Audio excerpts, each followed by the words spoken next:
Welcome to the Impactful Engineer Project. I'm Steve Maxey, and with my co-host and brother Jake, we are here to bring you guidance, fresh ideas, and the tools to help you become an impactful engineer.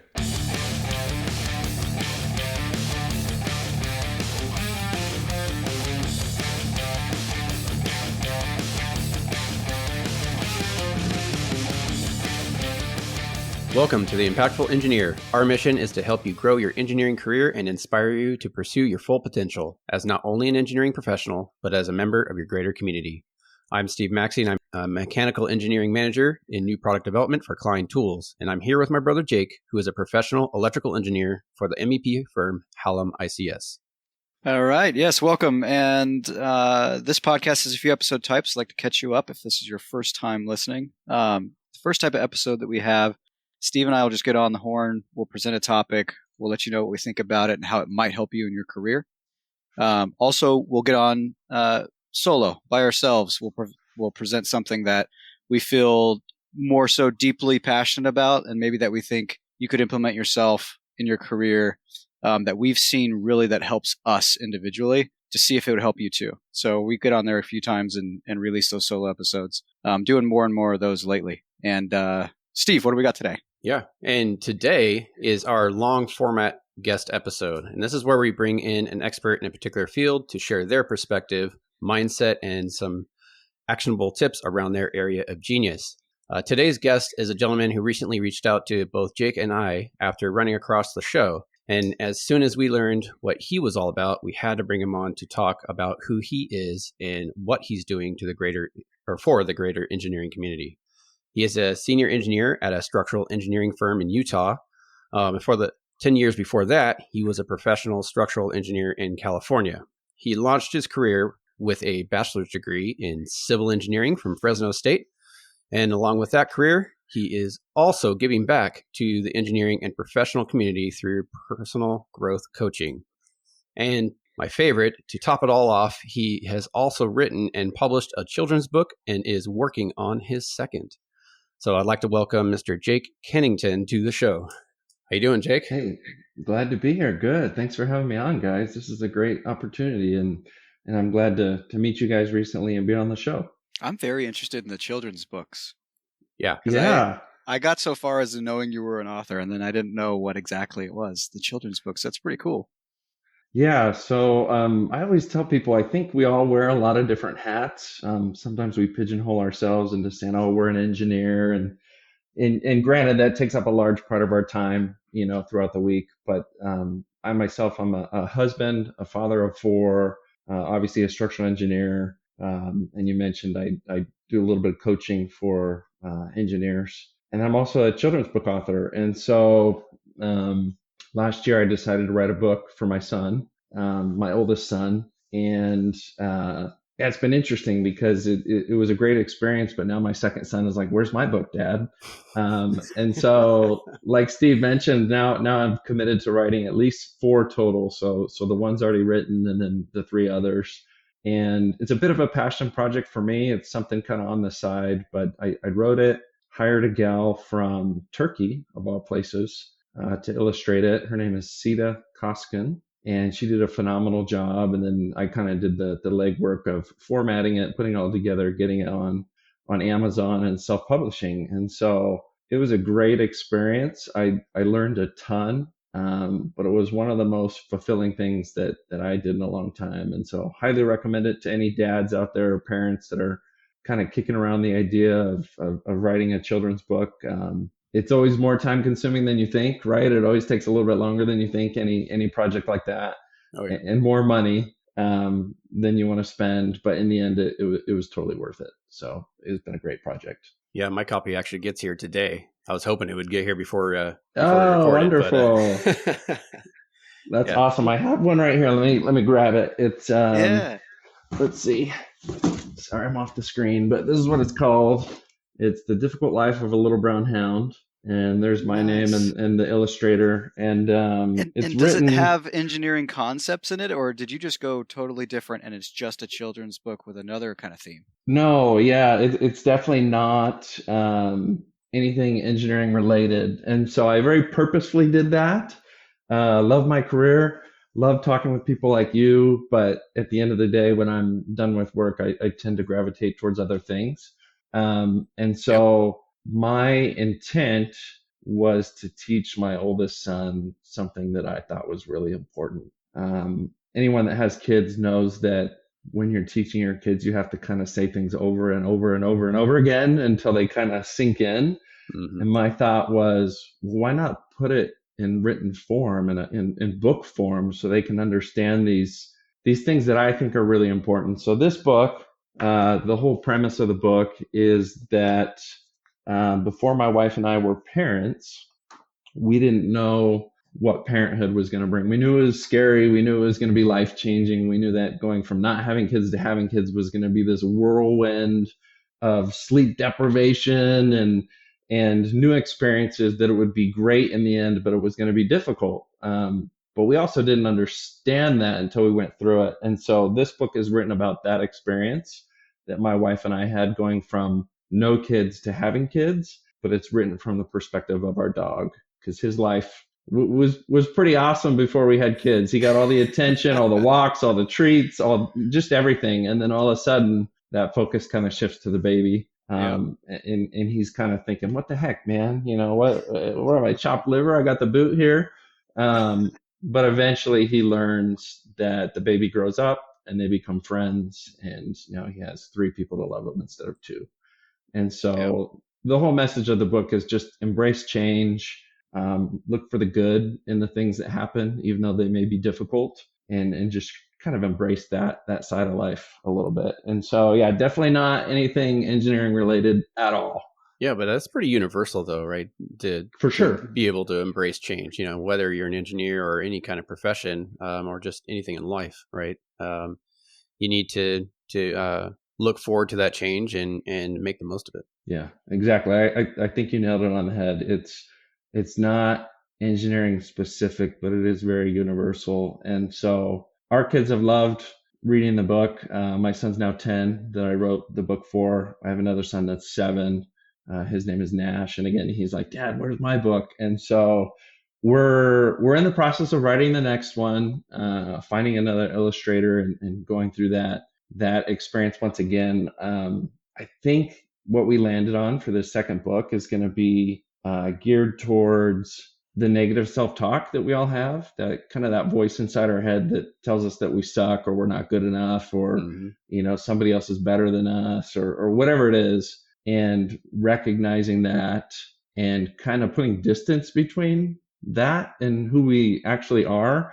And so the idea is to kind of personify that somehow, to make that a character or something that's, my son will be the focal point of the book, and then there'll be this other kind of bad character that's the voice inside his head that is this negative self-talk. And so that's the big idea, how it kind of comes out and what it's going to look like. As you know, any project like this kind of morphs over time. And so in the writing process right now, but it's been super fulfilling, like I said, and I highly recommend that for anybody that has kids or is kicking around the idea of doing a project like that. Pretty important. Yeah, that's awesome, and that is another universal, right, lesson Oh that yeah, can be applied even as adults. So sure.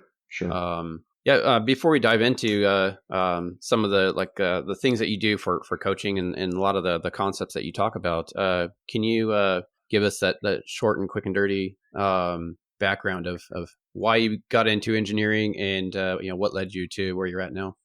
Yeah, Steve and I talked about this earlier this week, I believe. It took me 8 years to get a 4-year degree. I was just so unsure of myself. I graduated high school and there was these kids that were double majoring in biology and neuroscience or something. I'm like, how do you even know at 18 that that's what you want to do? And so I went to 3 different colleges. Again, took 8 years to get a 4-year degree. I bounced from undeclared to a math major because that's just kind of on paper what made sense. I actually eventually found mechanical engineering for a semester or 2 and quickly found out that wasn't for me. And then lo and behold, I found civil engineering. And for me, civil engineering was always structural. Civil is very broad, but I always wanted to design structures. And so once I found that, that was the target. That's what I focused on. Graduated from Fresno State in 2014. Worked for a decade for a company there. And like you said, recently moved to Utah to work for another company.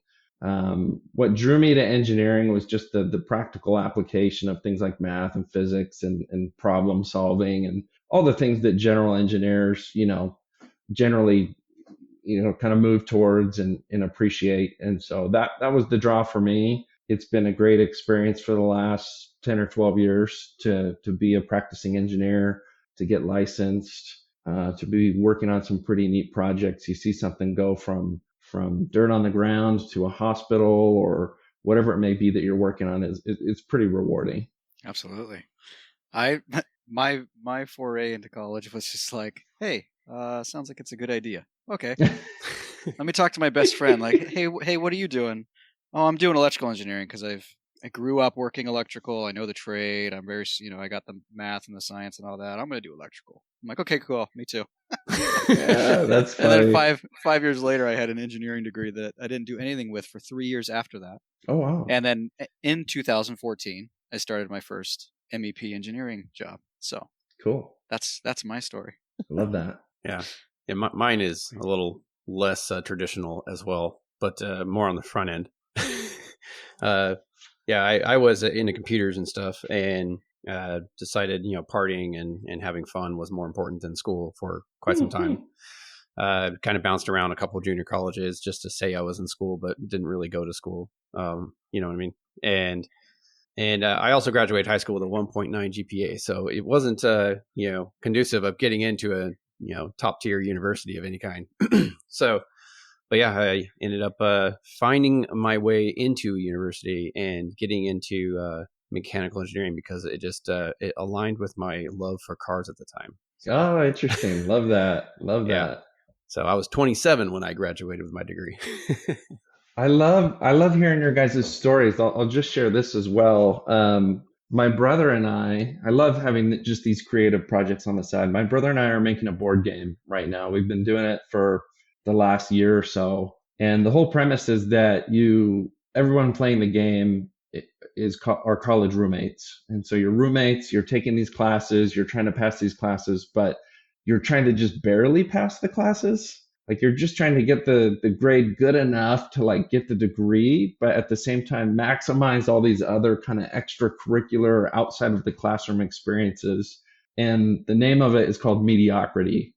And so it's kind of a sarcastic take on college. I mean, I'm all about going to college and learning and getting, into whatever career that you think is appropriate for you. But, sometimes school is, it's a hurdle or a hoop to jump through. And so there's kind of a joke there, but we're excited to release that hopefully later this year and we'll keep you guys updated, but it seems like you guys would enjoy it. So yeah, sure. Be the most mediocre student. Yeah. Yeah. And here we are. I know. Look what it produces, Steve. I know. Yeah, I think we're pretty amazing, right? Yes, I think so too. Yeah. Oh man. Well, I don't know. I love the fact that you're in the kind of the same industry. You're on the same playground at least. Exactly. As I am. Steve's the outlier here, but we could probably talk all day about the AEC industry. Sure. But we'll leave that for another time. That would be a good talk later. What I think Steve and Jake. That's funny saying that, Steve and Jake. I know. Yeah. I think we want to dive into some. We have our audience here, and I'm sure they enjoy our stories. But and I think they've probably already pulled a couple lessons out to what we've talked about so far. But I see, us kind of going towards, hey, let's give some fundamental tips around maybe some daily activities or some strategies you can do to better your maybe manage your stress at work, maybe get ahead at work, maybe what people should be thinking about other than just, I'm an engineer, I need to do engineering things and I just need to do what's in front of me and whatever they say and then I'll be fine one day. Maybe there's some other way to kind of tactically think about it, break it down. I don't know if that's the direction you want to go, Jake, or if you've got something, surprise us with something for the listeners. Hey, my fellow impactful engineers. If there's one thing that you could do to help out this community, it's to keep listening to the podcast, but also if you found value in it, to share it with one person, give us a 5-star review, or even leave a text review. It'll only take a few seconds of your time. Find that person that you think could enjoy some of this or learn from it, and pass on the good word. Now back to the show. No, that's a great question. I appreciate it.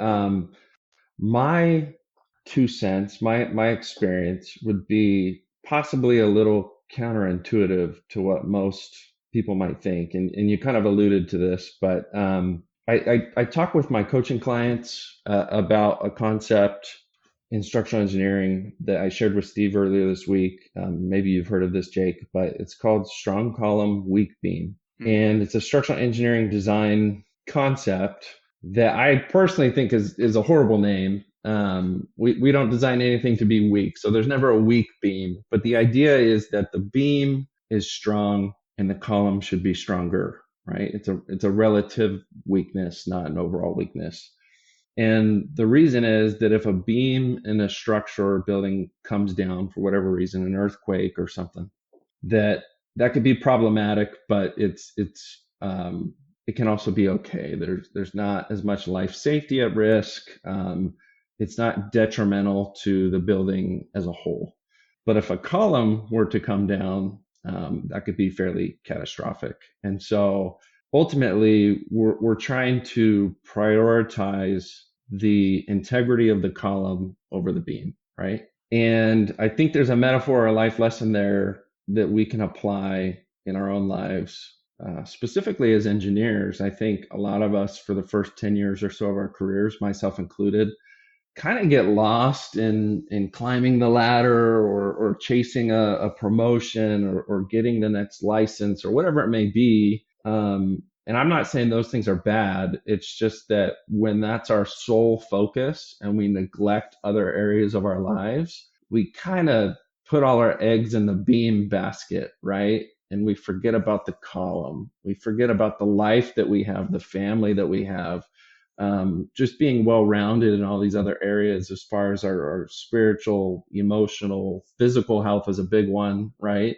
For the last decade or so, that's something for me that has kind of fell by the wayside because I'm just so consumed in chasing this career.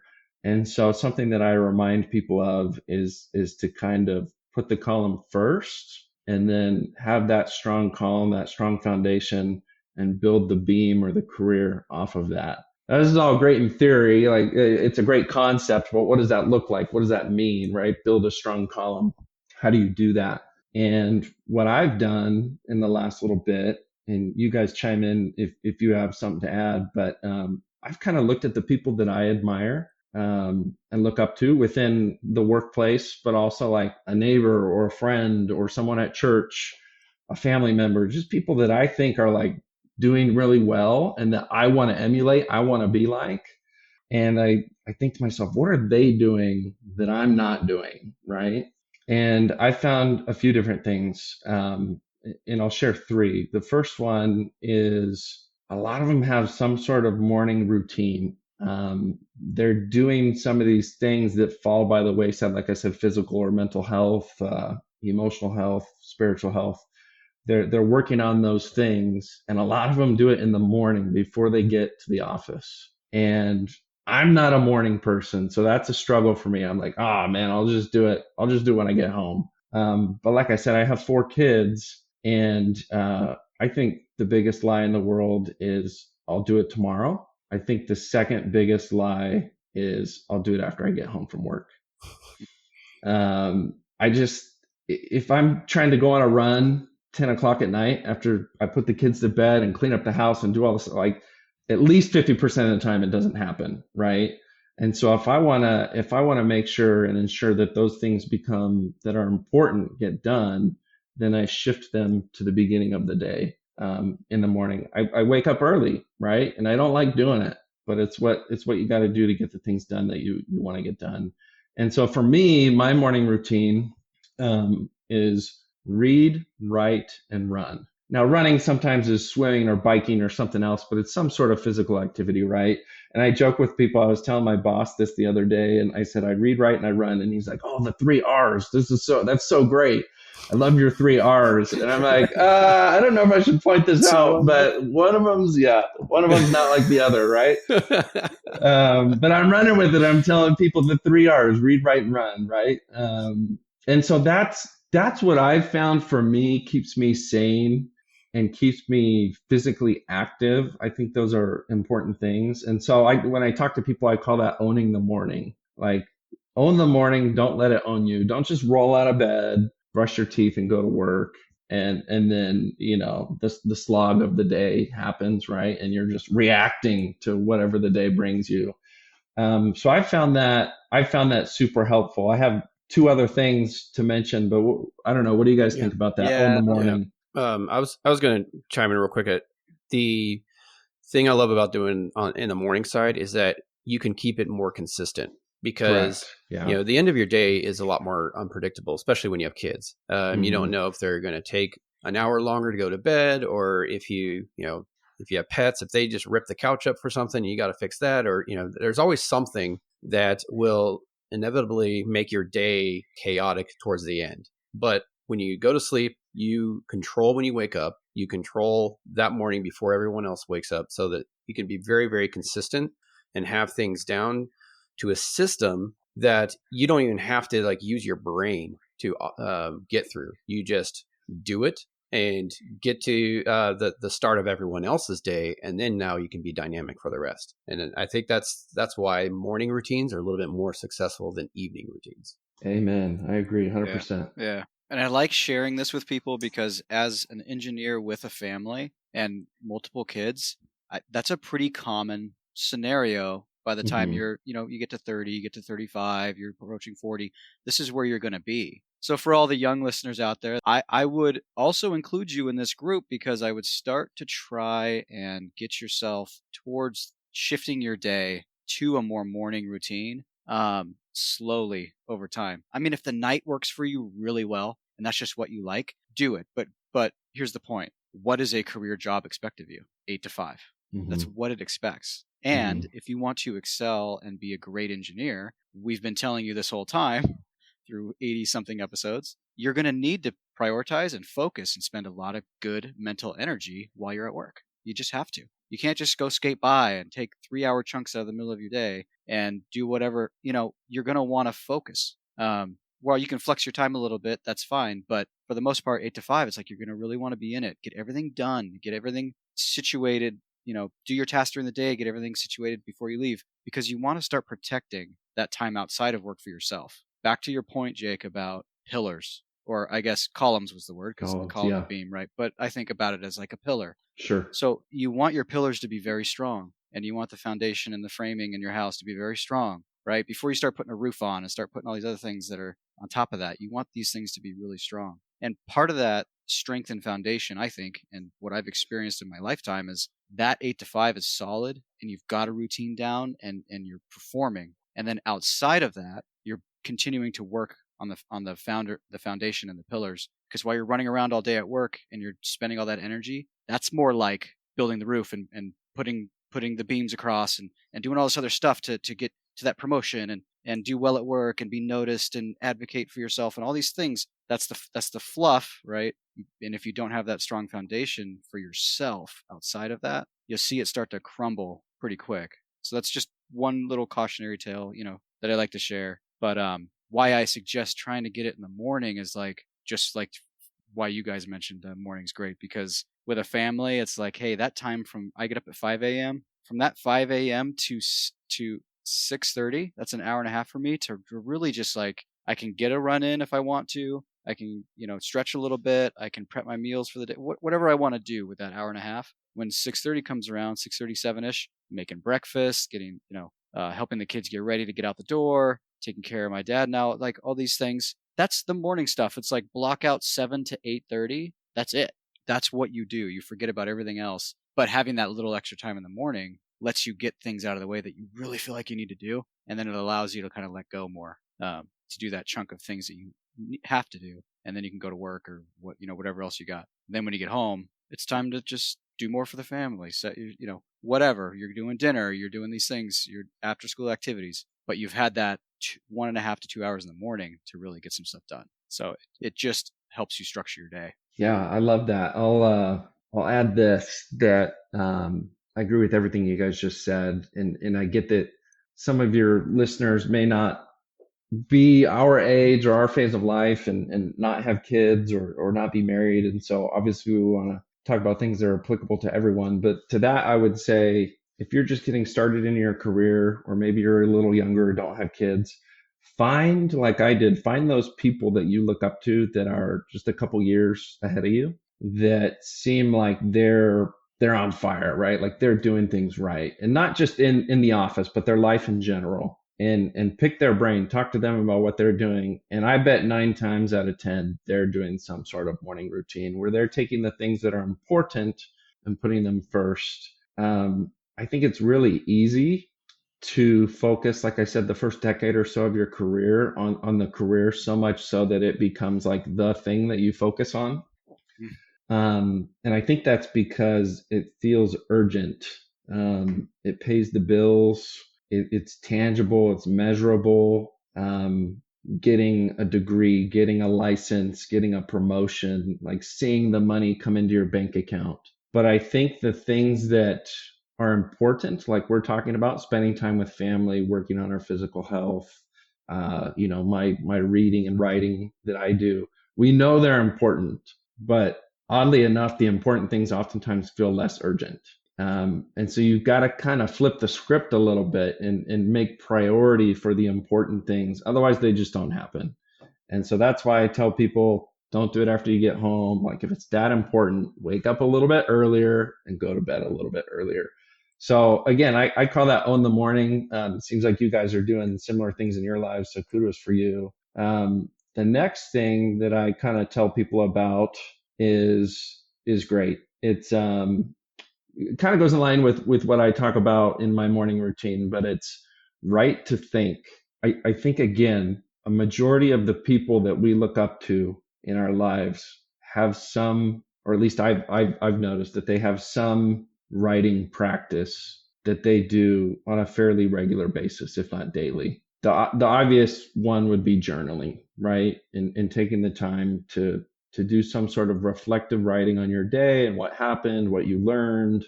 Again, if you're a parent, like what's happening in your kid's life, in your spouse's life, and taking note of that, because we all think we're going to remember everything that happens every day, even the small things, even the big things. And then a week later, we're like, I remember something happened, and it's very fleeting. We don't have as great of memories as we think we do.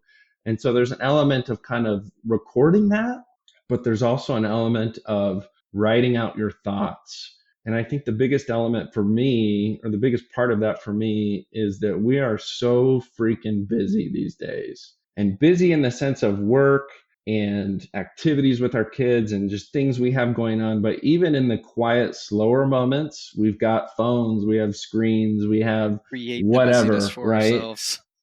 Yeah, it's like we never really unplug. The other day, I was at a stoplight and I look around and everybody's there for 20 seconds while the light's red and they're all on their phones, And I'm guilty of that too. And so the only way to write that I've found that's productive is by removing all those distractions and sitting in quietness and stillness. It's nearly impossible to write in any form when you have the TV on or the music going or you're talking to somebody else. Like, it's just impossible. And so it's kind of, for me, this forced exercise to slow down, right? And to spend time with my own thoughts. And there's a lot of writing it out and deleting it and editing and going back and forth. And you'd be surprised at how cluttered your thoughts are when you first sit down to try to journal or write. And you kind of have to struggle with it. And you have to make sense of what that is. I follow this guy. You guys have probably heard of him. He writes about Stoic philosophy. His name's Ryan Holiday. And he has this quote, and it's my favorite quote from him. I just think it's so great. I wish I would have written it or thought of it. But he says, this is what the best journals look like. They aren't for the reader. They are for the writer, to slow down the mind, to wage peace with oneself. And I love that idea of waging peace. Like we think of waging war and going out and being on the offensive, right? And just like tackling the day and getting stuff done and being productive. We love that as engineers, but waging peace is kind of this more inward internal process. And I do that. I do some form of writing every morning, like I mentioned. Sometimes it's journaling, sometimes it's something else. But I found it super helpful to just kind of center my life and slow down and really be clear on my intentions for the day and for the week and for my life going forward. So yeah, it's been monumental for me, and I encourage other people to do the same. Find some sort of form of reflective writing, again, journaling or whatever it may be, to slow down and spend time with your own thoughts, as funny as that sounds. Yeah, there's an engineering parallel that I use, and that's more of like an idea journal, right? Where, yeah, sure, because I'm a mechanical engineering and in product design, and so in my brain, I'm always thinking of, oh, how could I solve this with a product design, and spitting out all these ideas, and most of my ideas are terrible. But how do you vet those, right? You have to write them down. You have to draw them out in your grid paper. And so you'll have a little journal that you just jot down all your ideas, and you can save them for later, for another day when you need to come back to that kind of product, or you can vet them out there on the spot. And it's a similar kind of concept, right? Where you're getting it down on paper as a record, but also as a facilitator to contemplate. Yeah. Correct. Love that. For me, there's a couple things, like this whole idea of slowing down to write. First of all, if you're like quote unquote a high performer, or you're just very active and busy, and being too busy is a whole nother conversation, but you just move from one thing to the next, and you just solve, and basically your mind's thinking about solving all the time. You'll find that when you slow down and spend an hour with no tech, nothing around you, writing on a piece of paper, it's going to be really hard at first. And what do I even write? This is so, you're going to have a million things in your head saying, this is so stupid. Why would I even write this? This does nothing to get me to the next thing that I'm supposed to be doing. And your brain is going to resist. And it's resisting because it's the harder thing to do. So that waging peace, correct. It's going to be the harder thing for you to step into, because you're always waging war. You're always out to solve and to compete and to win and do all these things. Doing the opposite is going to be much harder for you. So that's why your brain wants to give you every excuse not to do it. But if you do it, dude, some of my biggest aha moments and epiphanies, and man, I'm glad I thought about that. Everything from just like a thought will pop in like, oh yeah, I remember when Liam was at the beach and he was walking and he was 3 maybe, and he saw this piece of wood, and I'm like, Liam, what's that? And he's all, that's a giant dick wood. And it was the funniest thing. I hadn't thought of that in so long. And I'm like, oh yeah, he used to say dick instead of stick. And it used to be the funniest thing. That's funny. And I'm like, yeah, Liam, that is big dick wood. That's great. You ready to go? Yeah, I'm ready to go. But like, things would pop into your head like that, and you just go, man, that was cool. And then you get to go down that road a little bit and spend some time there and just be like, oh, that was super great. All the way, something like that, all the way to like, oh, dude, this thing we have coming up 2 weeks at work, I know what to bring up with the team tomorrow. I have such a good freaking idea. I mean, it could be trash, but this sounds like a great solution. Let's at least talk about it. It'll pop into your head, right? And you're not even at work, you're not even thinking about work, but it just pops in. So like, there's many benefits, but just for that one chance for things to pop into your head for you to remember or to like gain advantage on something is more than enough reason to start trying to do that practice. So yeah, I'm behind that practice too. I mean, that's why I got my paper behind me on the easel. Just always writing, like it helps. That's so good. I a few things to add. You guys are so great, and you make me think of a lot of things myself with my kids and experiences I've had. 2 things. One is, there's this quote by Stephen Pressfield. If you haven't read this book, The War of Art, super good. It's about kind of creative endeavors, but it's short. It's great. Stephen Pressfield, he has this quote. He said, there's a secret that real writers know that wannabe writers don't. And the secret is this: it's not the writing part that's hard. What's hard is sitting down to write. And so I will correct him. Writing is hard.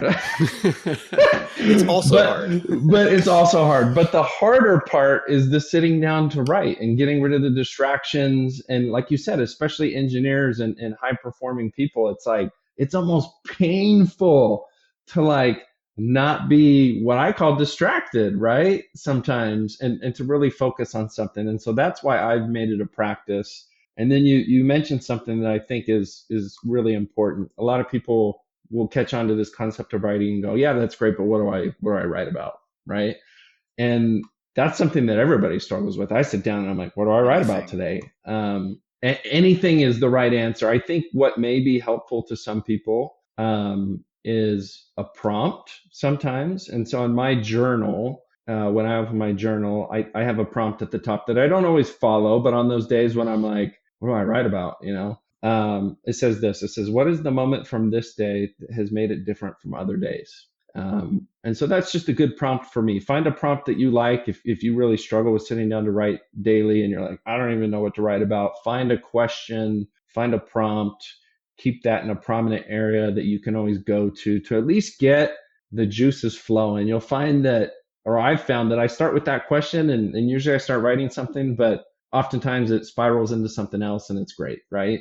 And my other tip for writing would be similar to what you said is we get inspiration throughout the day. We have things that happen to us. We have thoughts. We have interactions with people. But my memory is very fleeting. So I have to very quickly write those things down in my phone or whatever it may be, even if it's just a quick, not even a full sentence or grammatically correct, but just something to remind me when I'm writing in my journal, either the next morning or that night. And so I found that to be helpful to just jot down some things in, the notes section of your phone or whatever. Steve's got the great memory, I think. I've got the one that's just gone. I'll find notes in my design folder from yesterday. And I'm like, damn, that's a good idea. Yep. All right, that's what we're doing today. I completely forgot that I had even written it down. I agree. I'm the same way. I blame it on my kids. I've got 4 kids, and being a dad has kind of ruined my memory for sure. Yeah. I'm in the field yesterday. We'll go with that. We walked by something, and one of the other engineers is like, "Oh yeah, we already did all that." And I'm like, "I have no memory of this." He's like, "Jake, I got you. We already went there. You even looked at the panel and said it was fine." I'm like, "Okay, I trust you." I had no idea. Okay. I have to be careful sometimes because I'll be mid conversation with people and I'm on my phone trying to write something down, and I'm like, okay, I could wait a few seconds here. Yeah, you could go too far the other way, right? Like. Yeah, for sure. So Jake, you just let out the secret for anyone reporting to you. They just go up and be like, "Oh yeah, you already looked at this and you approved it." And I pretty much trust everyone that I work with. So yeah, take advantage of it. That's funny. One more thing though, real quick about writing. Yeah, go ahead. Just if you get stuck, if you get a prompt, choose whatever prompt. There's no way you can't have a thought about that prompt, even if it's a thought that you don't care about writing down. Start writing that thought down. It'll lead you to that next thought, then the next thought, then you'll be on your way. Even if you get a prompt and it's like, this is the dumbest prompt I've ever. Okay, this is the dumbest prompt I've ever seen. Who would ever? And just start writing it down. I don't know what to write. I don't know what to write. I hate this. And you just keep going, and then all of a sudden you'll start flowing. Trust me. Yeah, I agree. Get started is a good approach. Seinfeld, the comedian, Jerry Seinfeld, he talks about writing, and it's a little different. He's talking about his comedy writing and what he does as a profession. But he does a thing, and I've done this a handful of times, where he'll sit down to write and he'll turn on the timer for 25 minutes and he'll remove all distractions. There's no phone, there's nothing else, it's just him and a piece of paper. And he'll sit to write. And he says that some days he'll sit there for 10, 15, 20 minutes and have nothing. His mind will wander and he's got nothing. He doesn't know what to write. Eventually he'll start writing. And then when the timer goes off, he takes a break for 5 minutes. He walks around, he comes back, he does it again. And so for him, it's less about kind of what you're talking about. It's less about the quality of the writing and more about getting in what he calls these writing sessions. So at the end of the day, when he does a 25-minute writing session, he's like, okay, I did 2 sessions today. That was a success, right? Because some of your writing is going to be awful. Sure. So even if it's just journal entries, it's going to be garbage. And then other days it's going to be great. But you're not going to get to the great ones unless you do this goes for a lot of things. As someone who refused to write a session because they couldn't think of anything good, and then someone that just did 5 sessions a day, a week later, who's going to have more content to work with? The person that just did writing. Yeah. Mm-hmm. Just sit down and do it. I think another point to that is if you shift your self of worth in a completing a writing session versus what you actually wrote, then you can stack your wins every day. And you can start building momentum. Be like, yeah, I consistently get 2 writing sessions every day. And I feel good about doing that. Regardless if the actual writing was trash or not, you're still getting that writing done every single day, consistently. And then it becomes second nature and you don't even have to think and I think about it's more important to do that than to sit around waiting for the perfect time to do it. Yeah. Yep. Correct. Yeah, that's why Stephen Pressfield, again, his quote is the hardest part is sitting down to write. If you can just do that, put your butt in the seat, eliminate distractions, and write. Whatever comes out, comes out. But you'll have some good days ahead. So I agree 100%. My last thing that I share with my coaching clients and other engineers is this idea of always be creating. I think something that makes us human is that we create things and we share them with other people. And this is what I admire about you guys and your efforts in doing this podcast, because it's time consuming. It's fun for you guys. I can tell that you guys are having a blast and that you enjoy it, but it takes away time from your careers and your family and, other priorities that you have.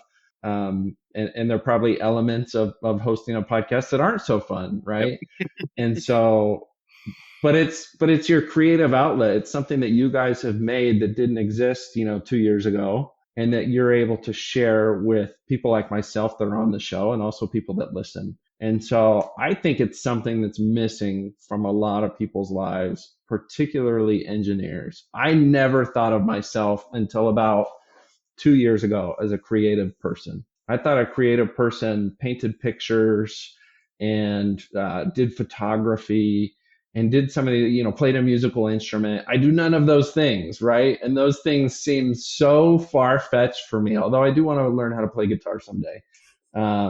But so I always kind of put myself outside of that box of a creative person. What I've realized is that, I wrote a children's book, right? I'm making this board game that I talked to you guys about with my brother. I've created this coaching business, and all these things. The driving force for me is not look at me, look what I'm doing. I'm going to gather all these skills and I'm going to make a bunch of money. The driving force is always, how can I share this with someone else? How can I help somebody else, uplift them? And it sounds funny because a children's book may be a little more obvious. A board game is like, well, that's just entertainment and fun and whatever. But I particularly love playing board games, and I play board games with my family and my friends, and it brings people together, and it's just a great experience. And then obviously the coaching thing is just to help individuals with, their struggles and what they're going through. But I teach people that it's paramount that they're engaged in some sort of creative project outside of their careers. You could take all these principles that we're talking about today and apply it directly to your engineering career. You can.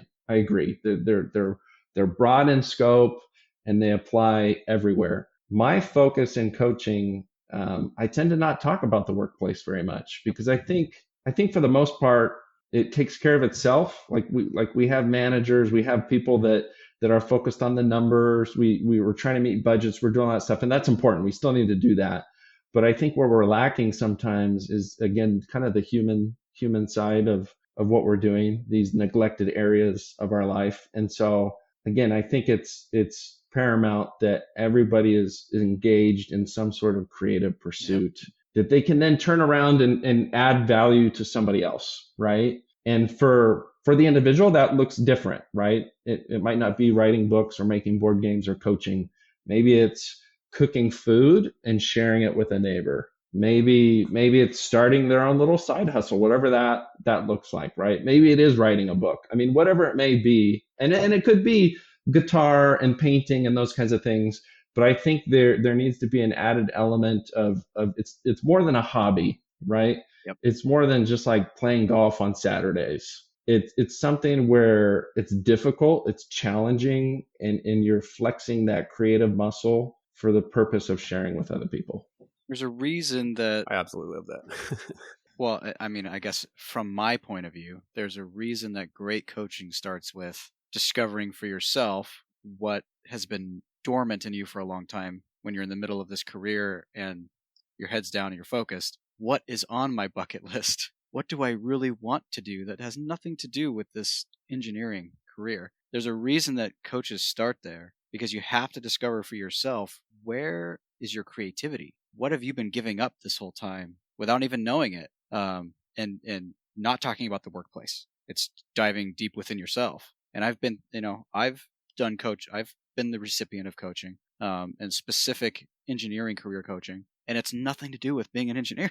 It's everything to do about aligning your life with your values and your creativity and what you really deep down want out of life, which then when you figure that out, you excel in your career like tenfold, because you have that piece of you that was missing. I don't know how to explain it other than that, but yeah, find your creativity. This will No, I bring it out. agree. I think you nailed it on the head again. I think there's this weird thing where if you become a really great engineer, where you know the building codes and you got the technical acumen and you're great at controlling the budget on a project and providing the deliverables for a client, all these things, there's a little bit of that kind of overlaps with the rest of your life a little bit, like maybe you're better with a budget at home, that kind of thing.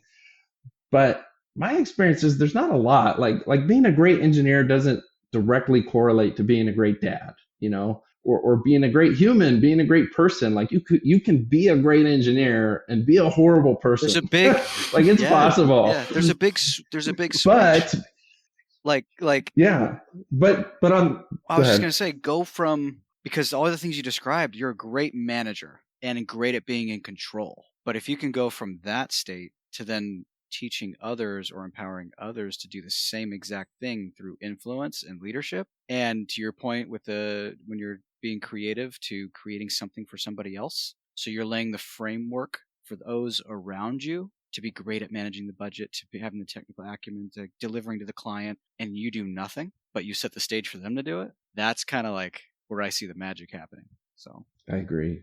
I agree 100%. I also think that, and you said this, but I think that if you work on being a better dad and a better husband and a better human being, that'll have a much greater impact on how great of an engineer and an employee you can be, right? There's a much larger overlap and correlation there. And so again, that's why I don't focus so much on the workplace, and I focus more on kind of these neglected areas of our lives, because I think inevitably by doing the things that we're talking about today, we just become better in all areas of our lives, right? Like rising tides, as they say, right? Yeah. I like to add a personal story for that, because I have this resonates substantially with me, because I've experienced this firsthand. And I know some of our listeners have heard this story before, but I know we have new ones as well. Starting out in college and into the first, I don't remember, 8 years or so in my career, I was just focused on, being a good engineer and just doing that. And I didn't take care of my physical health, right? I gained a ton of weight. Our listeners know that I was over 300 pounds. And then, maintained my relationship with my girlfriend, then wife, but didn't really, put a lot into the relationship, and everything else in life was just kind of mediocre. And my career was fairly stagnant. I was a good engineer, but I just stayed where I was, at flatline for years and years and years. And then I had a health crisis and was like, oh shit, I need to turn things around right now. And I put all my excess energy into solving that problem and got my physical health in check, and then saw I had a lot more energy and I was a lot more effective at work. And then my relationships started improving, and then it had a cascading effect. And then that mindset shifted to apply that kind of intense focus into other areas of my life. And then so I built up the columns, and then the beams started sprouting everywhere. And that's when my career started taking off. It's, if you look at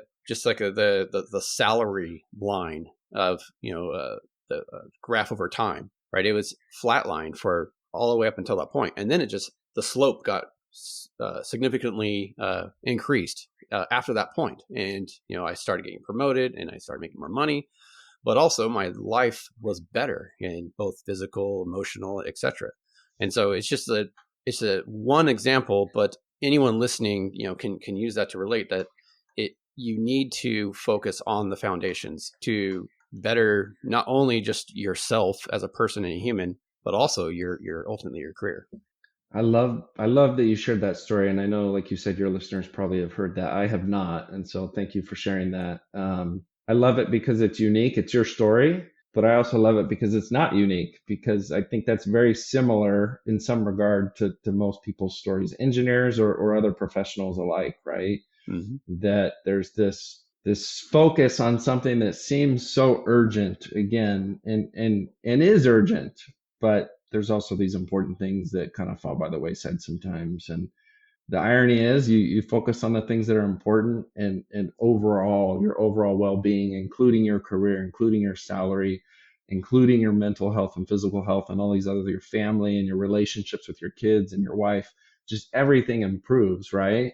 And we all want to be less busy. We're all too busy. We talked about this earlier. We're so busy. My experience is we're probably not going to be any less busy. We're gonna do something with our time. Yeah, right? It fills up no matter what. It fills up no matter what. But what are we spending our time on, and how do we fill it up? And so you will feel less busy if you do all these things that we've been talking about, but you'll probably be busier than you've ever been, right? But you'll be on fire. You'll wake up excited like every day to be like, okay, I'm going to do some crappy writing this morning, or whatever it is, right? Yeah. But you know that the end result is inevitable. So yeah, that's a great story. Love it. I like that comment about being super busy but being less busy. It's yeah, so I know, so right? True. My life was so chaotic just until recently. and I'm doing more than I was before when I thought my life was chaotic, and I feel great now. I'm just like, but you're getting the things that you want to do done. Spending time right? on the things that just gives me back my energy. It's like an energy retrieval system. It used to just be purely pouring it out. Now there's some recirculating air. Now we got some feedback here. Now we're doing better now. We're not just giving it out. I think the stress that we all feel comes from being busy but on some of the wrong things, and then having these things, you used the word dormant, right? Earlier, I love that word. Doing the things that are kind of nagging us internally, we've been putting off, right? We know they're important. We know we want to work on those things, and yet we never get to them. And so I think we alleviate that stress by not necessarily being more busy, but just doing the things, including the things in our normal day-to-day that are all important. The while those things are costing you energy and you don't even realize it. Yes. They are stealing your energy 100%. and you don't even know. 100%. Agreed.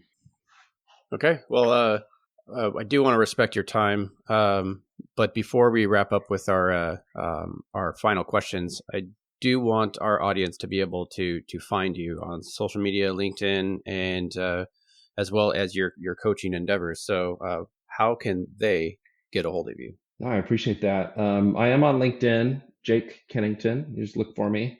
You'll see my picture, or you'll see Human Engineer Coach is the coaching business that I have. So if you go to humanengineercoach.com, that's where you can see some of my free resources. I have a free PDF that kind of talks about some of the things that we talked about today. I also have a weekly newsletter that anyone can sign up for. It comes out on Fridays that talks about building this column, right? Like focusing on our personal growth, our personal development, but with that added focus of being able to help other people, right? And so that comes out every Friday. And then I have a free call if anybody wants to chat more about what they're going through and their struggles, and kind of get to know me and me get to know them. There's always a way to book a free 30-minute call and chat. So yeah, that's where I'm at. Yeah, and I encourage anyone listening to go ahead and take Jake up on that offer. He'll definitely help you overcome some of the struggles that you're having. So Jake and I do have some standard questions, and I did give you a little bit of heads up when we talked earlier this week. But so mine is, from your own experiences and perspective, what fundamental characteristic or skill set will epitomize an impactful engineer? So ultimately, how do you be impactful, right? Yes. What's the crux there? You told me these questions a couple of days ago, and I've been thinking about them. And obviously, there's a million answers, But what I would say to this, what my experience has been, is to simply pay it forward, whatever that looks like. I know that's kind of a cliche thing to say, but look to somebody, and it's not always age, maybe it's experience, I don't know, but look to find those that are just a couple years behind you, and help them in a way that you can. I shared with Steve earlier this week that my favorite people to coach and do coaching with are people that are just a little bit behind me in their career or phase of life. Maybe they just had their first kid.